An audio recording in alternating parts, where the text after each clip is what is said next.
नमस्कार दोस्तों, स्वागत है आप सभी का आपके अपने यूट्यूब चैनल स्टडीज़ ऑन 2.0 में। तो दोस्तों, Indian army Agniveer GD tradesman clerk nursing exam के लिए जो 2025 में आपके मई मंथ में होने वाला, उनके लिए आज हम मैराथन क्लास लेने वाले हैं। बिल्कुल साथियों, मैराथन क्लास ये एक ऐसी मैराथन क्लास जो आपके जनरल साइंस की रहने वाली है।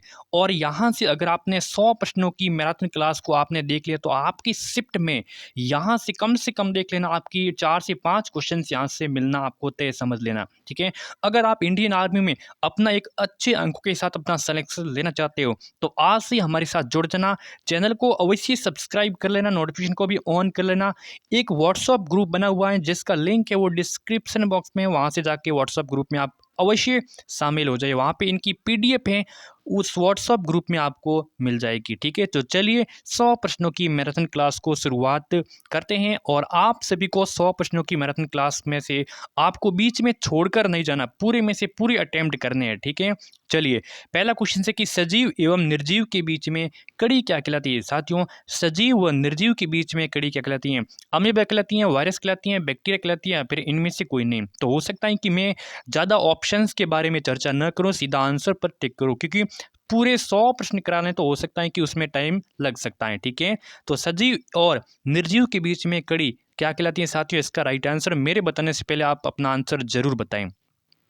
तो उनको साथियों क्या कहते हैं? तो उनको कैसे हैं साथियों? वायरस कहते हैं। क्या कहते हैं? वायरस कहते हैं। ऑप्शंस यहाँ पे बी उत्तर बताने वाले सभी साथी यहाँ पे करेक्ट आंसर हो जाएगा।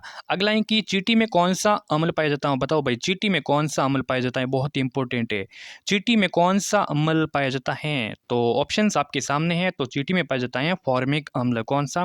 फॉर्मिक अम्ल पाया जाता है। ऑप्शंस यहाँ पे आपका पहला सही एंड सटीक आंसर हो जाएगा। नेक्स्ट क्वेश्चन, मायोपिया में प्रयुक्त होता है साथियों। मायोपिया उत्तर लेंस होता है, अवतल लेंस होता है, बेलनाकार, या फिर इनमें से कोई नहीं। मायोपिया में प्रयुक्त होता है, तो मायोपिया में क्या प्रयुक्त है? बताओ क्या आंसर हो जाएगा साथियों? मायोपिया में प्रयुक्त होता है तो क्या होता है? बताओ इसका आंसर क्या हो जाएगा साथियों? मायोपिया में साथियों अवतल लेंस होता है। कौन सा होता है?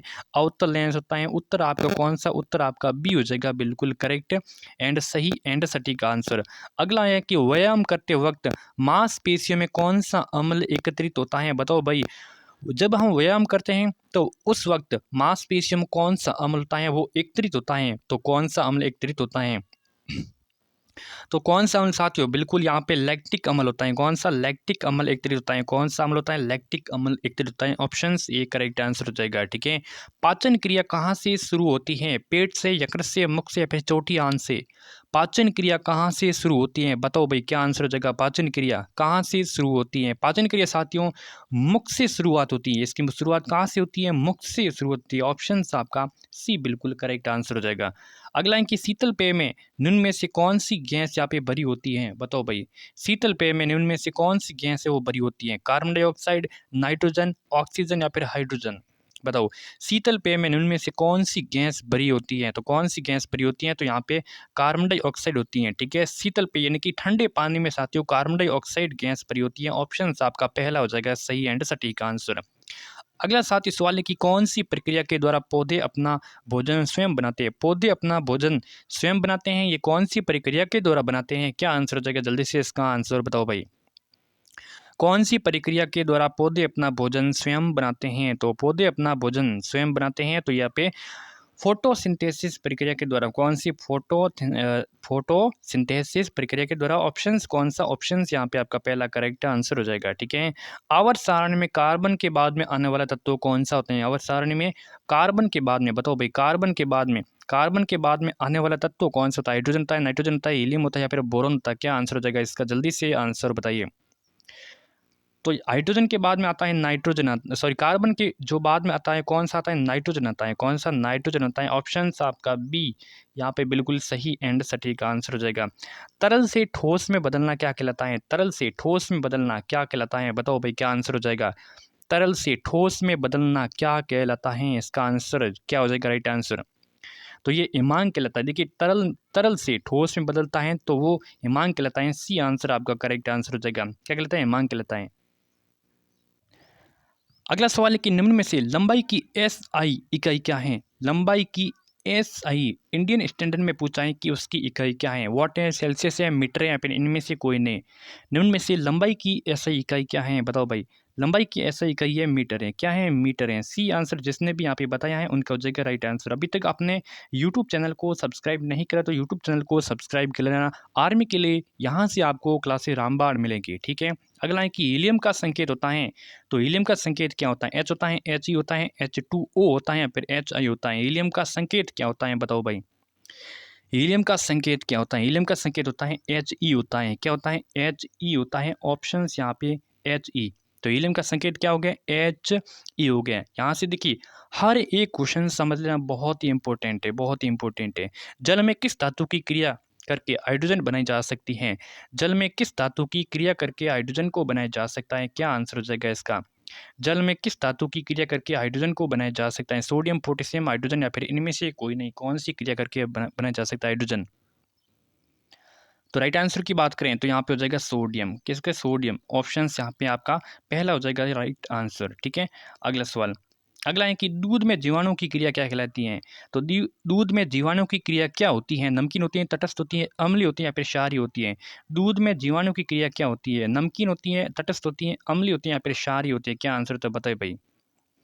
तो ये होती है अम्लीय होती है। किस प्रकार होती है? अम्लीय होती हैं। सी ऑप्शंस बिल्कुल करेक्ट आंसर हो जाएगा, ठीक है। सी उत्तर करेक्ट है। लेंस की शक्ति को किस में मापा जाता है? लेंस की शक्ति को डायोप्टर मापा जाता, आयन मापा जाता, लुमेन या फिर कैंडेला में? लेंस की जो शक्ति को किस में मापा जाता है? लेंस की शक्ति को बताओ भाई, क्या आंसर हो जाएगा? लेंस की शक्ति को किस में मापा जाता है? लेंस की शक्ति को डायोप्टर में मापा जाता है। किसमें? डायोप्टर। ऑप्शंस यहाँ पे ए बताने वाले सभी कैंडिडेट बिल्कुल करेक्ट, सभी फौजी भाई करेक्ट। सोलर कुकर में किस प्रकार के दर्पण का प्रयोग किया जाता है बताओ? सोलर कुकर में किस प्रकार के दर्पण का प्रयोग किया जाता है? सोलर कुकर में किस प्रकार के दर्पण का प्रयोग किया जाता है? क्या राइट आंसर हो जाएगा? तो बिल्कुल यहाँ पे अवतल दर्पण का प्रयोग करते हैं। किसका करते हैं? अवतल दर्पण का प्रयोग करते हैं। सी आंसर आपका करेक्ट आंसर हो जाएगा, ठीक है। अगला सवाल है कि चेचक यानी कि स्मॉल पॉक्स के कारक का नाम बताना है। चेचक के कारक का नाम मेल का वायरस है, वेरिला वायरस है, एस्ट्रो वायरस है या फिर पोलिमा वायरस है? चेचक का जो कारक का नाम है वो क्या है? बहुत ही इंपॉर्टेंट प्रश्न है। तो क्या आंसर हो जाएगा? यहाँ पे वेरियोला वायरस है। कौन सा वायरस है? वेरियोला वायरस है। आंसर बी करेक्ट आंसर, ठीक है। अगला है कि किलोवाट घंटा किसकी इकाई है? किलोवाट घंटा इकाई किसकी है? विभव की है, ऊर्जा की है, विद्युत शक्ति की या फिर बल की है? किलोवाट घंटा किसकी इकाई है? किलोवाट घंटा किसकी इकाई है बताओ भाई? तो किलोवाट घंटा ऊर्जा की इकाई है। किसकी है? ऊर्जा की। उत्तर कौन सा है? बी उत्तर आपका करेक्ट आंसर हो जाएगा, ठीक है। तो किसकी है? किलोवाट घंटा ऊर्जा की इकाई है, ठीक है। चलिए अगला है कि ग्रहण प्रकाश के किस गुण के कारण होता है? ग्रहण प्रकाश के किस गुण के कारण होता है? ग्रहण प्रकाश के किस गुण के कारण होता है? सीधा फैलाव, परावर्तन, अपवर्तन, प्रकाश ग्रहण का विवर्तन के कारण होता है? क्या आंसर हो जाएगा? तो सीधा फैलाव के कारण। ऑप्शन यहाँ पे आपका पहला हो जाएगा सही आंसर, ठीक है, सीधा फैलाव के कारण। अगला सवाल ये है कि सबसे हल्का परमाणु कौन सा है? सबसे हल्का परमाणु कौन सा है? क्या आंसर हो जाएगा? सबसे हल्का परमाणु कौन सा है? ऑक्सीजन, कॉपर, हाइड्रोजन या फिर कार्बन? सबसे हल्का परमाणु कौन सा है? तो सबसे हल्का परमाणु है यहाँ पे हाइड्रोजन। कौन सा है? हाइड्रोजन। सी उत्तर आपका करेक्ट आंसर हो जाएगा। अगला है कि एथेनॉल का रासायनिक सूत्र क्या है? एथेनॉल का रासायनिक सूत्र बताओ भी। एथेनॉल का रासायनिक सूत्र तो C2H5OH क्या है? C2H5OH। सी आंसर किसका है? एथेनॉल का रासायनिक सूत्र एथेनॉल का। अगला है कि ज्वालामुखी से सबसे अधिक कौन सी गैस निकलती है? ज्वालामुखी से सबसे अधिक कौन सी गैस निकलती है? तो ज्वालामुखी से सबसे अधिक निकलती है जल वाष्प निकलती है। कौन सी? जल वाष्प निकलती है। आंसर आपका ए करेक्ट हो जाएगा, ठीक है। अगला है कि हवा में 0 डिग्री सेंटीग्रेड पर ध्वनि की गति होती है। बताओ भाई, क्या आंसर हो जाएगा? हवा में 0 डिग्री सेंटीग्रेड पर ध्वनि की गति क्या होती है? हवा में पूछा है। हवा में 0 डिग्री सेंटीग्रेड पर ध्वनि की गति क्या होती है? तो ध्वनि की गति होती है 332 मीटर पर सेकंड होती है। 332 मीटर पर सेकंड होती है। सी आंसर आपका करेक्ट हो जाएगा। सबसे हल्की धातु कौन सी है? सबसे हल्की धातु हाइड्रोजन, लिथियम, एल्यूमिनियम या फिर हीरा होती है? सबसे हल्की धातु बताओ भाई, सबसे हल्की धातु कौन सी है? तो सबसे हल्की धातु है लिथियम है, कौन सी है? लिथियम है। उत्तर आपका कौन सा? बी हो जाएगा सही आंसर, लिथियम है। अगला है कि निम्नलिखित में से फोटोग्राफी में प्रयुक्त होता है, तो सिल्वर ब्रोमाइड होता है, सोडियम क्लोराइड होता है, कैल्शियम नाइट्रेट होता है, कैल्शियम हाइड्रोक्साइड होता है। निम्नलिखित में से फोटोग्राफी में प्रयुक्त होता है, तो फोटोग्राफी में क्या प्रयुक्त होता है? तो यहाँ पे सिल्वर ब्रोमाइड प्रयुक्त होता है, सिल्वर ब्रोमाइड प्रयुक्त होता है। आंसर आपका यहाँ पे बिल्कुल ए हो जाएगा करेक्ट आंसर। चलिए अगला सवाल है कि किसी व्यक्ति का संपूर्ण प्रतिबिंब देखने के लिए समतल दर्पण की जो न्यूनतम ऊंचाई कितनी होती है? किसी व्यक्ति का संपूर्ण प्रतिबिंब देखने के लिए समतल दर्पण की न्यूनतम ऊंचाई होती है, वो कितनी होती है? क्या आंसर हो जाएगा? तो इसकी होती है एक व्यक्ति की ऊंचाई का आधे के बराबर होती है। एक व्यक्ति की ऊंचाई की आधे के बराबर होती है। उत्तर आपका बी करेक्ट हो जाएगा। ध्वनि का वेग निर्भर नहीं करता है, तो किस पर निर्भर नहीं करता है? ध्वनि का वेग किस पर निर्भर नहीं करता है? ताप पर, वायु पर, दाब पर या फिर पदार्थ की प्रकृति पर? तो ध्वनि का वेग निर्भर नहीं करता है, तो किस पर नहीं करता है? तो साथियों दाब पर नहीं करता है, किस पर? दाब पर। सी आंसर यहाँ पे आपका करेक्ट आंसर हो जाएगा, दाब पर। ठीक है। किस विटामिन की कमी से स्कर्वी रोग होता है? स्कर्वी रोग किस विटामिन की कमी से होता है? बताओ भाई। देखिए विटामिन ए की कमी से कौन सा होता है? यहाँ पे रतौंधी होता है, सभी को पता है रतौंधी होता है। बी की कमी से बेरी बेरी होता है, सी की कमी से स्कर्वी होता है और डी की कमी से रिकेट्स हो जाता है। ये आपको ध्यान रखना है। तो विटामिन यहाँ पे किसकी कमी से? तो यहाँ पे स्कर्वी रोग होता है, तो विटामिन यहाँ पे सी की कमी से स्कर्वी रोग होता है। सी आंसर आपका करेक्ट हो जाएगा। नेक्स्ट सवाल है कि पृथ्वी के केंद्र में किसी पिंड का भार है। पृथ्वी के केंद्र में किसी पिंड का भार है शून्य, अनंत, पृथ्वी पर सतह के समान या फिर इनमें से कोई नहीं। पृथ्वी के केंद्र में किसी पिंड का भार होता है शून्य, अनंत, पृथ्वी के पर सतह के समान या फिर इनमें से कोई नहीं। पृथ्वी के केंद्र में किसी पिंड का भार होता है पृथ्वी के केंद्र में, तो क्या होता है? बताइए आंसर है इसका। तो वो होता है शून्य के बराबर। किसका होता है? पृथ्वी के केंद्र में किसी पिंड का भार होता है बिल्कुल शून्य होता है। क्या होता है? शून्य। ऑप्शन आपका पहला हो जाएगा करेक्ट आंसर। चलिए अगला है कि आइंस्टीन ने सापेक्षता का सिद्धांत दिया था। आइंस्टीन ने सापेक्षता का सिद्धांत दिया था, तो कौन सा दिया था? बताओ भाई। आइंस्टीन ने जो सापेक्षता का सिद्धांत दिया था, तो क्या है सापेक्षता का सिद्धांत? तो ई बराबर एम सी स्क्वायर है। ई बराबर एम सी स्क्वायर है। किसने दिया था? आइंस्टीन ने। ठीक है। सापेक्षता का सिद्धांत बहुत ही इंपॉर्टेंट प्रश्न है। किसी वस्तु की गतिज ऊर्जा कभी नहीं हो सकती है।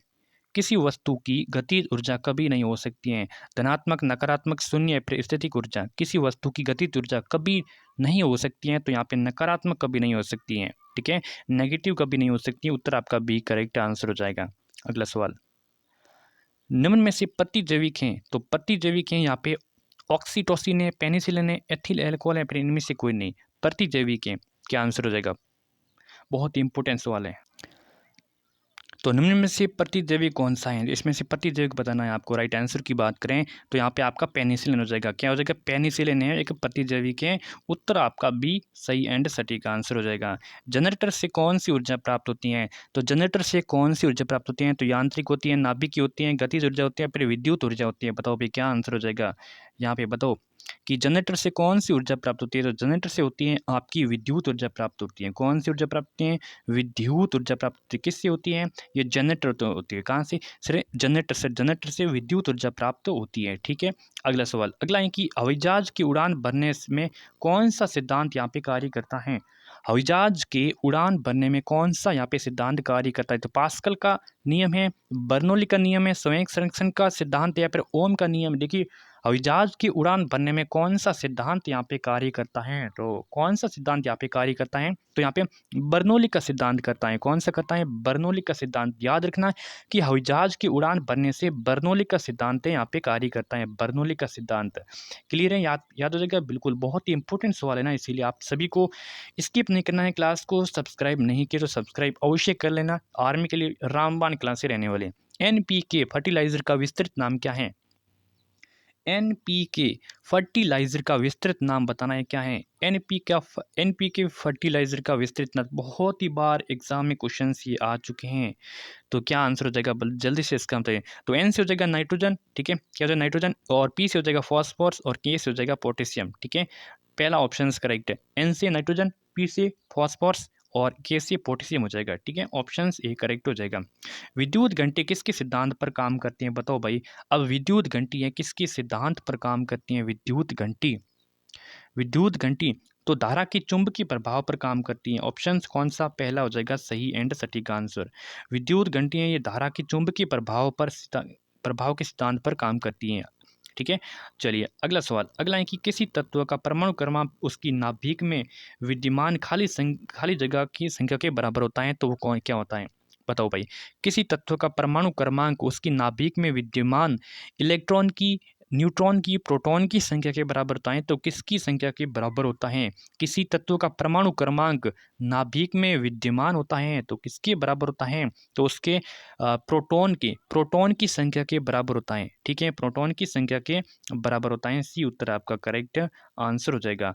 दूध से क्रीम का अलग होना किस बल के कारण होता है? बताओ भाई, दूध से क्रीम का अलग होना किस बल के कारण? अपकेंद्रीय बल है, अभिकेंद्रीय बल है, गुरुत्वाकर्षण बल है, इनमें से कोई नहीं। दूध से क्रीम का अलग होना किस बल के कारण होता है? दूध से क्रीम का अलग होना, तो ये होता है अपकेंद्रीय बल। क्या होता है? अपकेंद्रीय बल। ऑप्शन आपका पहला हो जाएगा, बिल्कुल करेक्ट आंसर हो जाएगा, अपकेंद्रीय बल के कारण। ठीक है, अगला कि अम्ल वर्षा होने पर किस पर प्रभाव पड़ेगा? अगर अम्ल वर्षा हुई तो किस पर प्रभाव पड़ेगा? रक्त पर, त्वचा पर, तंत्रिका तंत्र पर, हृदय पर? अम्ल वर्षा होने पर किस पर प्रभाव पड़ेगा? इंपॉर्टेंट और उपयोगी सवाल है।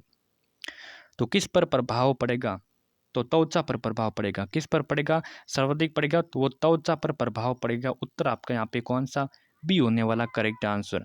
ठीक है, अगला सवाल है कि निम्न में से कौन सा यहाँ पे सबसे कठोर पदार्थ है? सबसे कठोर पदार्थ इनमें से कौन सा है?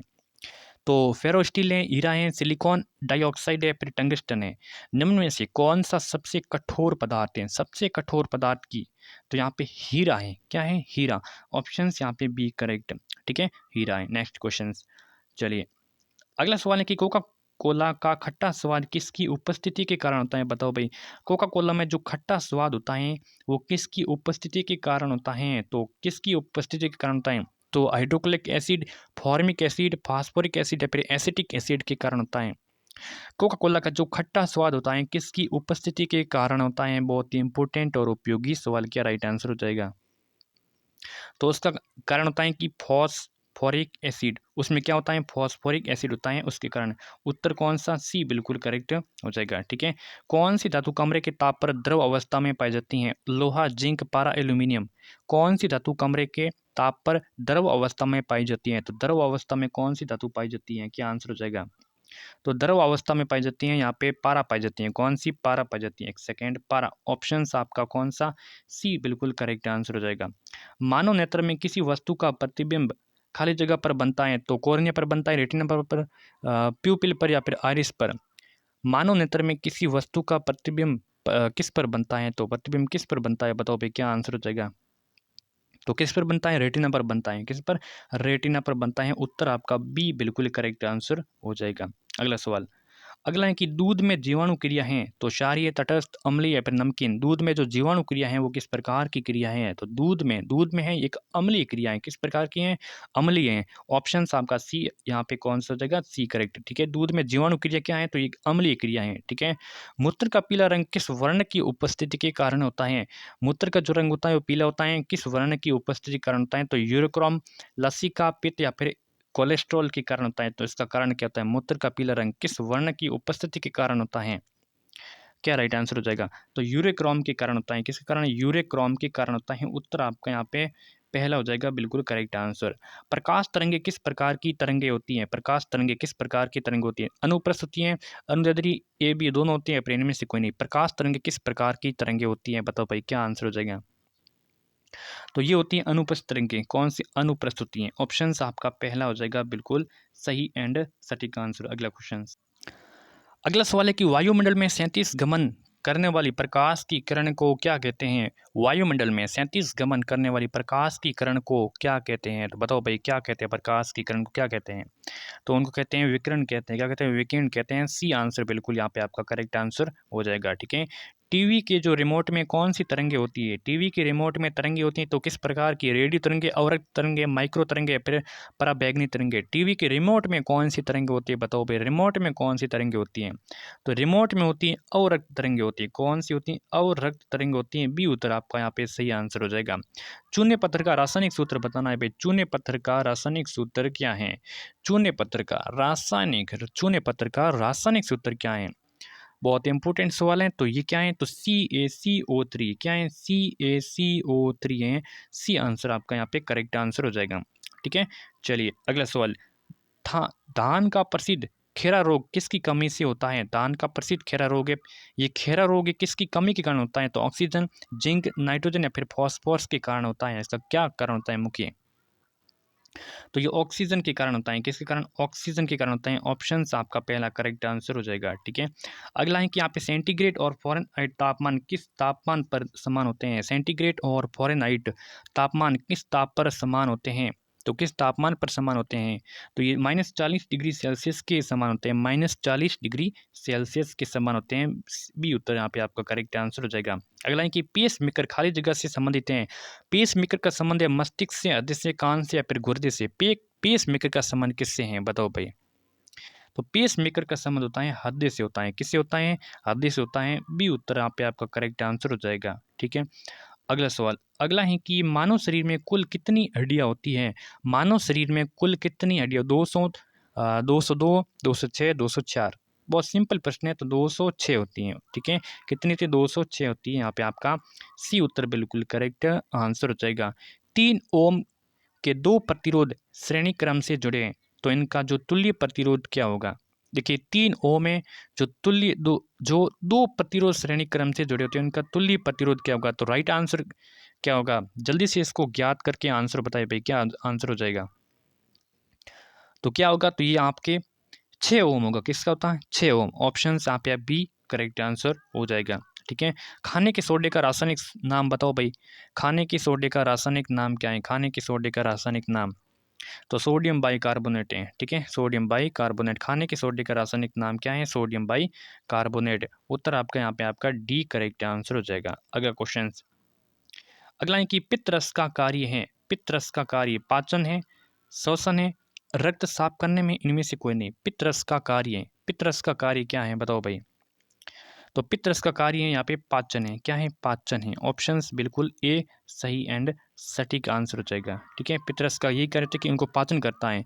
गन्ने के रस में कौन सा अम्ल होता है? गन्ने के रस में कौन सा अम्ल होता है? गन्ने के रस में कौन सा अम्ल होता है? तो गन्ने के रस में होता है अल्फा हाइड्रोक्सी अम्ल होता है। कौन सा होता है? अल्फा हाइड्रोक्सी अम्ल होता है। उत्तर आपका ए बिल्कुल करेक्ट आंसर हो जाएगा।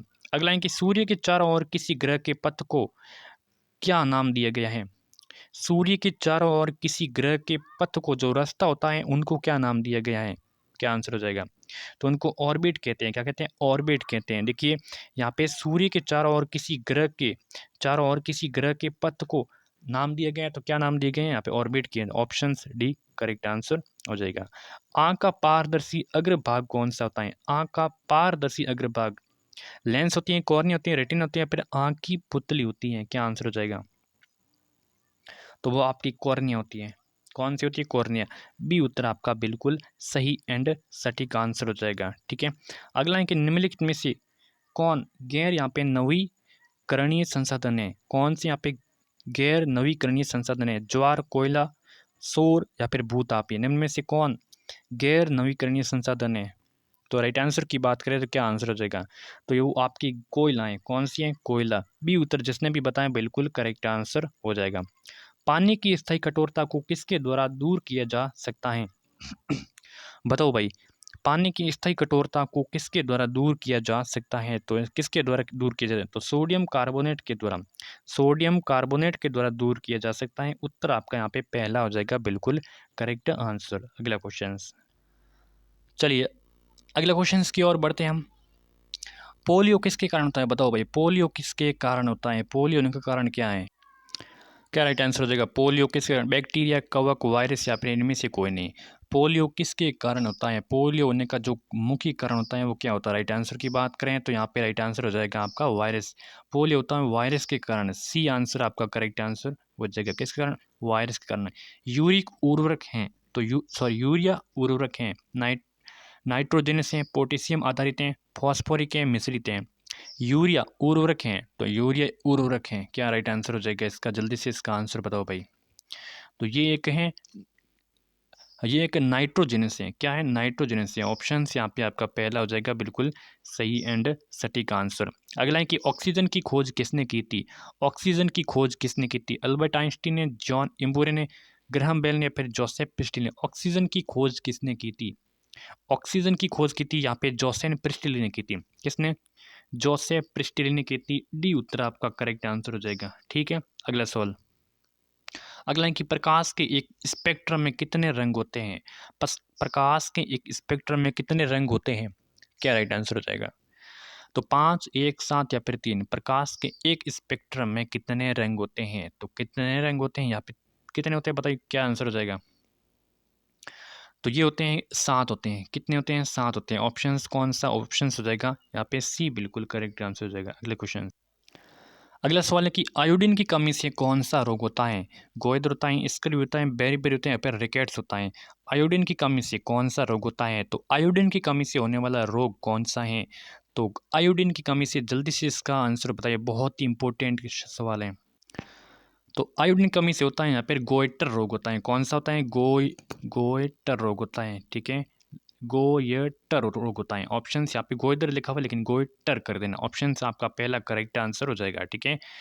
मिट्टी में पौधे उगाने के लिए क्या जरूरी होना चाहिए? तो मिट्टी में पौधे उगाने के लिए कार्बन डाइऑक्साइड जरूर होना चाहिए, ऑक्सीजन होना चाहिए, नाइट्रोजन, हाइड्रोजन।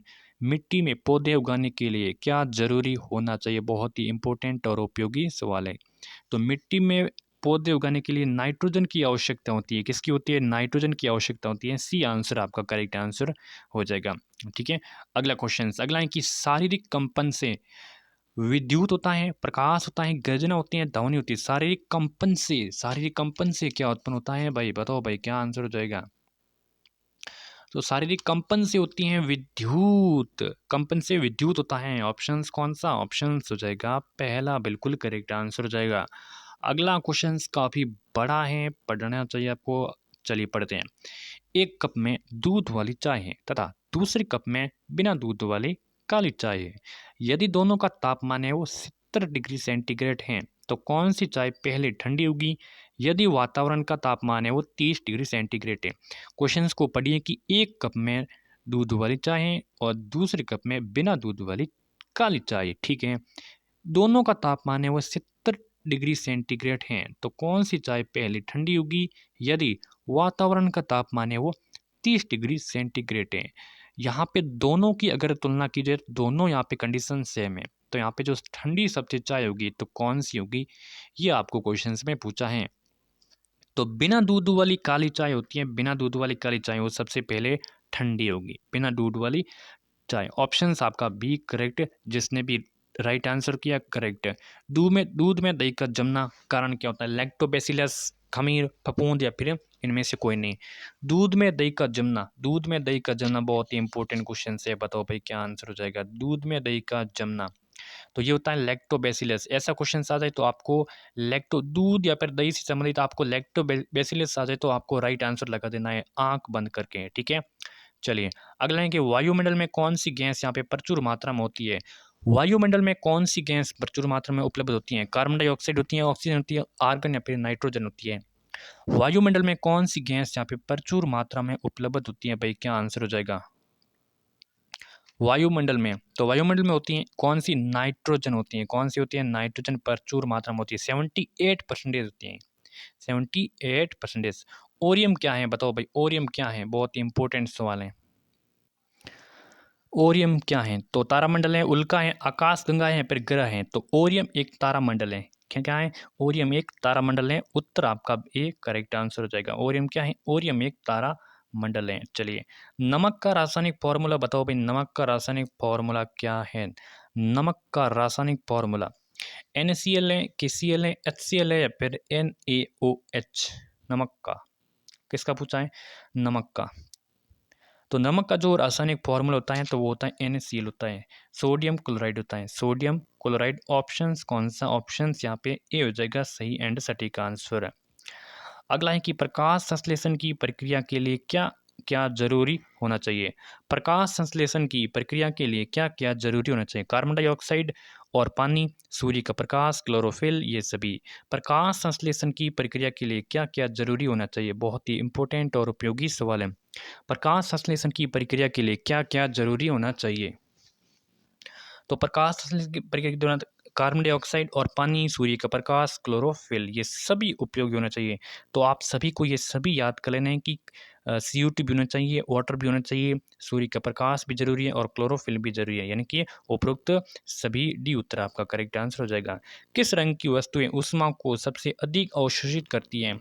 किस रंग की वस्तुएं ऊष्मा को सबसे अधिक अवशोषित करती हैं? सफ़ेद, काले, इनमें से कोई नहीं या फिर हरी?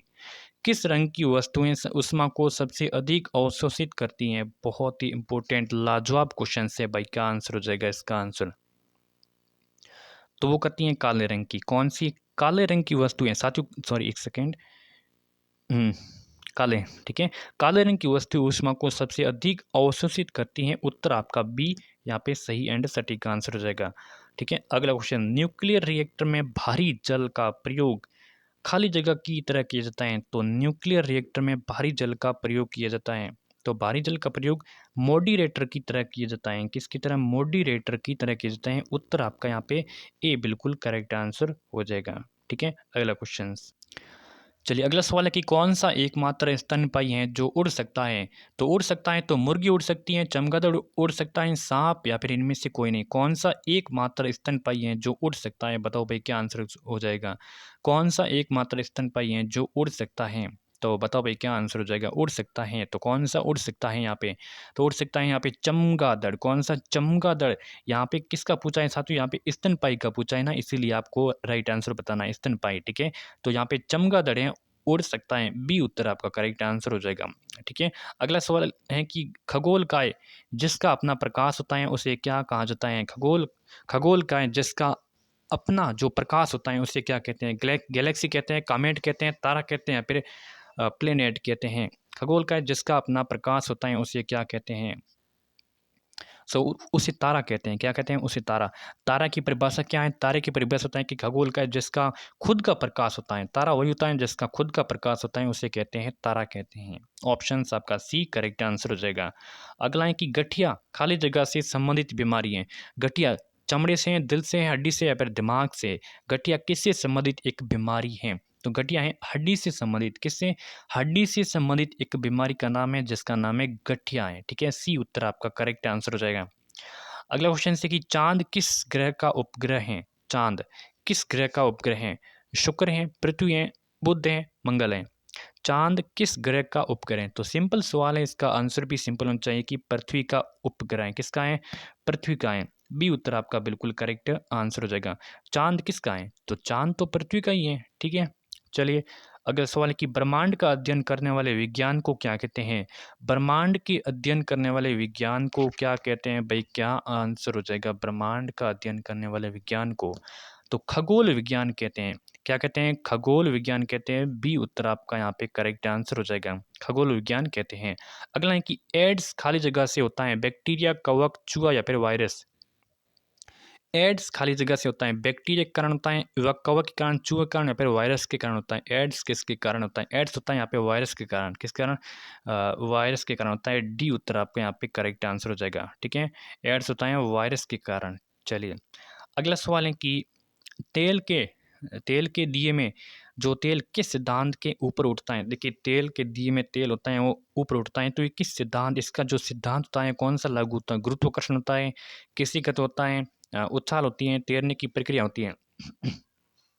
तेल के दिए में तेल किस सिद्धांत के ऊपर उठता है? तो इसका सिद्धांत कौन सा होता है ताकि जो वो ऊपर उठता है? तो राइट आंसर की बात करें तो यहाँ पे किसी तत्व के कारण है। किसके कारण?